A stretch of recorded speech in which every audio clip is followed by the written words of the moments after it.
los patios del Museo Sefardí de Toledo, donde os queremos presentar nuestro nuevo proyecto de renovación museográfica, que se trata de una colaboración con la Fundación de Cultura Islámica, en la que vamos a hacer una renovación de los patios con los principios de la botánica andalusí, los itinerarios de botánica andalusí.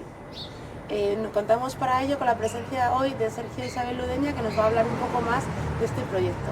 Hola Laura, ¿cómo estás? ¿Qué nos puedes contar de este proyecto? Bueno, la Fundación de Cultura Islámica ya lleva un recorrido, ¿no?, tratando este asunto, este tema, ¿no?, de los jardines.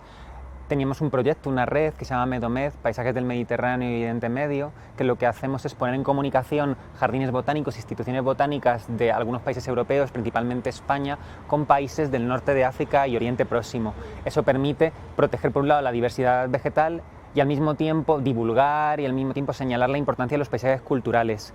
De esta experiencia pues ha surgido la posibilidad de empezar unos itinerarios botánicos. El primero que tenemos en funcionamiento como tal lo pusimos el año pasado en marcha en el Real Jardín Botánico en Madrid, y de hace unos pocos meses en el Museo de Santa Cruz, el Museo Provincial de Toledo, ¿no?, de la provincia de Toledo, hemos instalado un itinerario gemelo, ¿no?, hermano de este, que en ese caso está centrado en los agrónomos y la botánica toledana.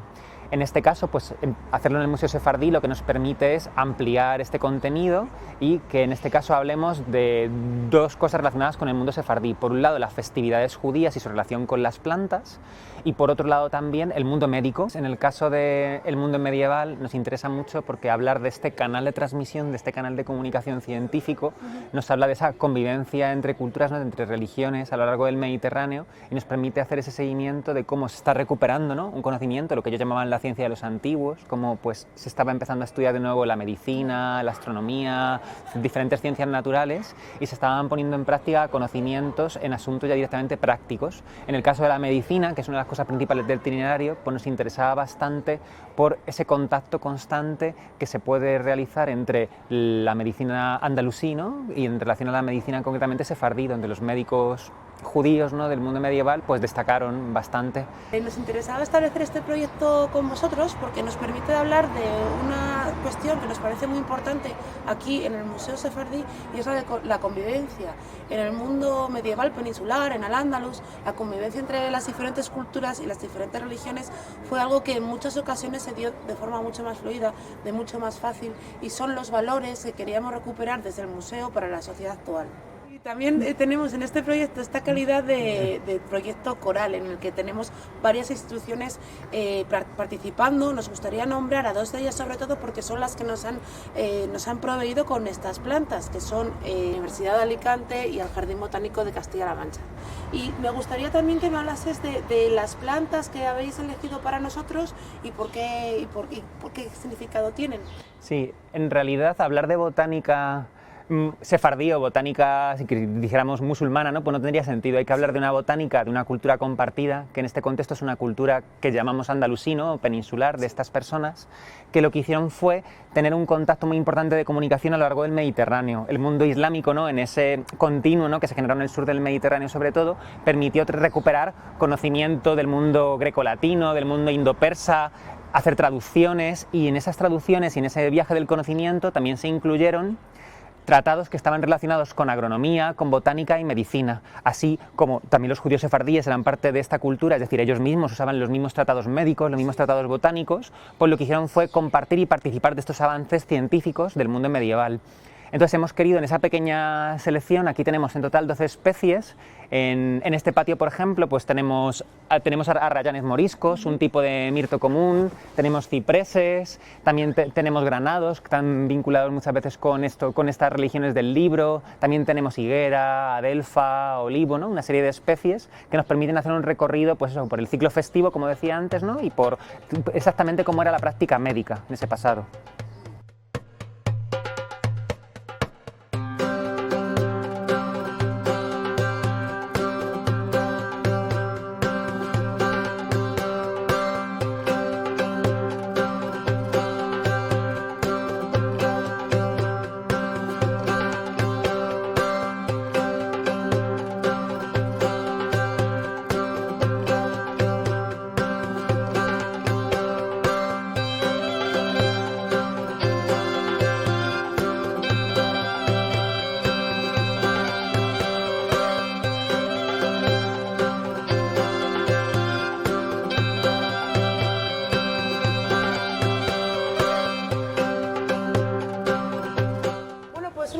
plantas que habéis elegido para este proyecto es precisamente esta, la Rayán morisco, que me gustaría un poco que nos hablases de cuál es la significancia dentro del itinerario.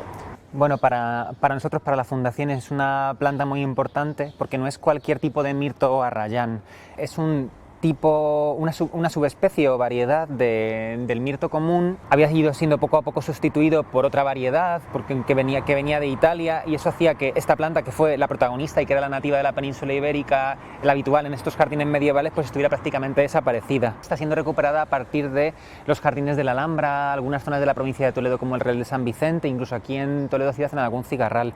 Lo que nos está permitiendo es recuperar una subespecie, que es la que se ha llamado baética o arrayán morisco, que está directamente relacionada con los mirtos o arrayanes que poblaron estos jardines medievales. No es cualquier arrayán, sino que estamos recuperando una subespecie con las características de aspecto, con su forma de las hojas en forma de lanza, el verde que tiene y también sobre todo el aroma, ¿no? Porque es una planta muy aromática, y entonces lo que nos permite es directamente tener una planta medieval prácticamente desaparecida del contexto ahora mismo de la península ibérica, pero que es nuestra planta nativa, nuestra planta local, y que fue la que pobló estos jardines aristocráticos y también jardines medicinales y otro tipo de jardines de este pasado medieval.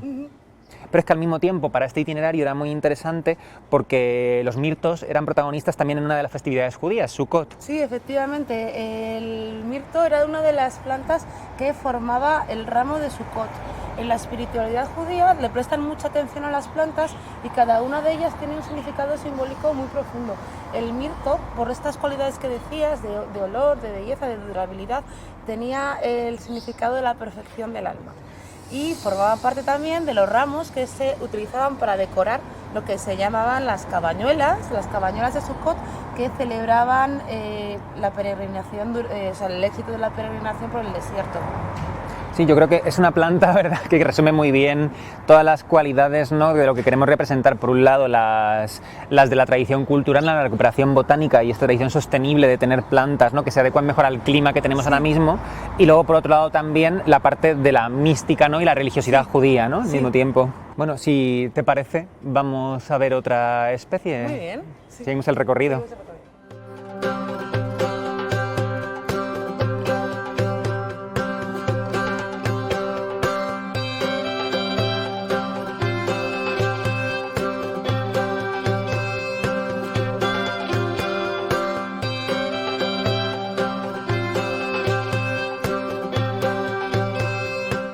Claro. Está nuestra compañera Tamara, que está preparando la museografía.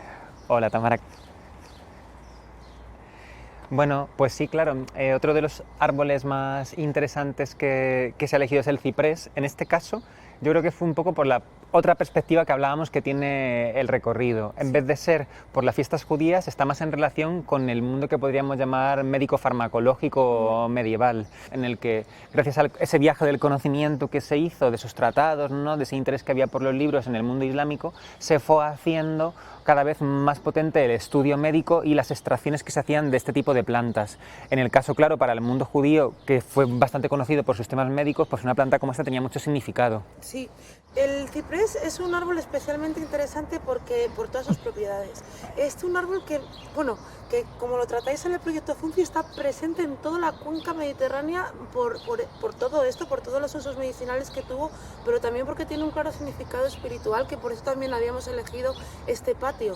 Es que tiene una conexión con el mundo de más allá, por su forma que va hacia arriba, en forma de como digamos de elevación, y que luego también es especialmente apta para los cementerios porque va hacia abajo sin que la raíz se expanda. Aparte de explicar este tipo de contenidos, en las cartelas pues se habla en concreto de las aplicaciones extraídas directamente de los tratados. Qué interesante. Bueno, si quieres pasamos a ver nuestra siguiente planta. Claro, estupendo. Vamos. Sígueme, sí.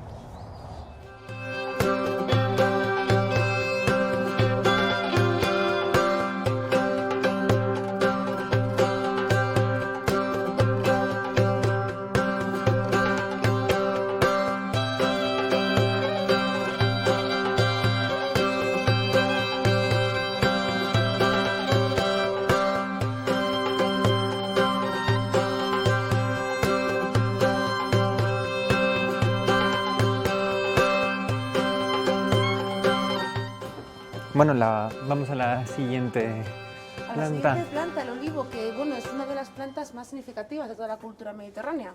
Sí, claro, es que el olivo desde que llegó y se fue extendiendo por los diferentes países de la península ibérica, es fruto de una domesticación del olivo silvestre que se llama aceuche y a la península ibérica probablemente llegó de manos de los fenicios. No es que lo hayan introducido los musulmanes en la península ibérica ni mucho menos, sino que ha sido una planta que ha tenido mucho protagonismo en estas culturas.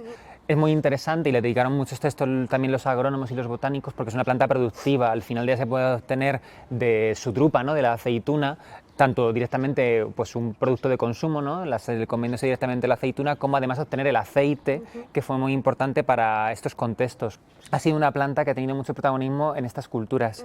En el caso del mundo judío concretamente es que está en relación con una de las festividades principales, que es Hanukkah. Es Hanukkah, efectivamente, es uno de los protagonistas de Hanukkah.